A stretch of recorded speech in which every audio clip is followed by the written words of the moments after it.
యోగాతో ఆరోగ్యం.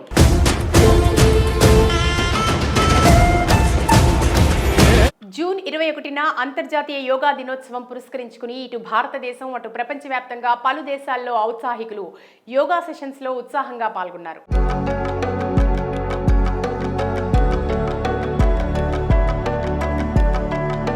Nepal, Singapore, Sri Lanka, France, China, Malaysia, Indonesia, Italy తదితర దేశాల్లో భారత రాయబార కార్యాలయాల్లో ప్రత్యేక యోగా కార్యక్రమాలు నిర్వహించారు.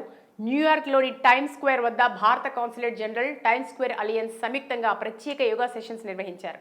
వాషింగ్టన్లో వందల మంది ఔత్సాహికులు ఆసనాలు వేశారు. ఇక 10వ అంతర్జాతీయ యోగా దినోత్సవాన్ని ప్రధాని మోడీ జమ్మూ కాశ్మీర్ రాజధాని శ్రీనగర్లో డాల్ సరస్సు ఒడ్డున షేర్ కాశ్మీర్ అంతర్జాతీయ సమావేశం కేంద్రంలో యోగా ఆసనాలు వేశారు. ఈ క్రమంలో ఆయన మాట్లాడుతూ యోగా అనేది జ్ఞానం మాత్రమే కాదని అదొక విజ్ఞాన శాస్త్రం కూడా అని వ్యాఖ్యానించారు. యోగాను చాలా మంది దేవుణ్ణి అన్వేషించే ఆధ్యాత్మిక ప్రయాణంగా భావిస్తుంటారు. ఆధ్యాత్మికత సంగతి తర్వాత ఆలోచిద్దాం. ముందుగా వ్యక్తిత్వ వికాసంపై దృష్టి పెడదాం.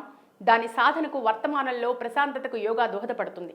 వ్యక్తిత్వ వికాసంతో సమాజం అభివృద్ధి చెందుతుంది. దానివల్ల సమస్త మానవాళి లాభపడుతుంది. యోగాతో దీర్ఘకాలం పాటు బోలెడు ప్రయోజనాలు ఉంటాయని పేర్కొన్నారు. యోగాలోని ప్రత్యేక టెక్నిక్స్తో జ్ఞాపక శక్తి, ఏకాగ్రతలను పెంచుకోవచ్చని, ప్రపంచవ్యాప్తంగా యోగా సాధకుల సంఖ్య రోజురోజుకి పెరుగుతుందని అన్నారు.